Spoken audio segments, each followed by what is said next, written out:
BNP নেতা ইশরাক হোসেনকে ঢাকা দক্ষিণ সিটি কর্পোরেশনের মেয়র ঘোষণার দাবিতে লাগাতার অবস্থান ও বিক্ষোভ কর্মসূচি পালন করছেন তার সমর্থকরা।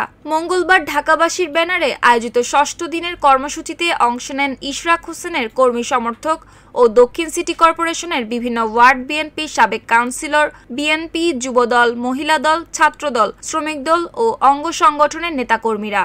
আন্দোলনের শুরুর দিন থেকেই নগর ভবনের মূল ফটকে তালা দেওয়া সহ প্রতিটি রুম ও লিফট বন্ধ করে দেওয়া হয়। বন্ধ রাখা হয়েছে ডিএসসিসির সকল সেবা কার্যক্রম। ফলে দূর দূরান্ত থেকে সেবা নিতে এসে ভোগান্তিতে পড়ছেন অনেক মানুষ। সকাল থেকেই প্ল্যাকার্ড, ব্যানার নিয়ে নগর ভবনের সামনে অবস্থান কর্মসূচির মাধ্যমে বিক্ষোভ শুরু করেন ইশরাক হোসেনের হাজারো সমর্থক। বিক্ষোভকারীদের অবস্থানের ফলে গুলিস্তান, ফুলবাড়িয়া ও বঙ্গ মার্কেটের সামনে শত শত গাড়ি আটকা পড়েছে। দেখা দিয়েছে তীব্র যানজট। ভোগান্তিতে সিএনজি, রিকশা চালক ও পথচারীরা। এদিকে আন্দোলনকারী সমর্থকদের জন্য এবার জরুরি বার্তা দিয়েছেন ইশরাক হোসেন। মঙ্গলবার সকালে তিনি তার ভেরিফাইড ফেসবুক পেজে এক পোস্টে আন্দোলনে অন্য কোনো রাজনৈতিক দলের নেতাকর্মীদের অসম্মান করা থেকে বিরত থাকার নির্দেশ দেন।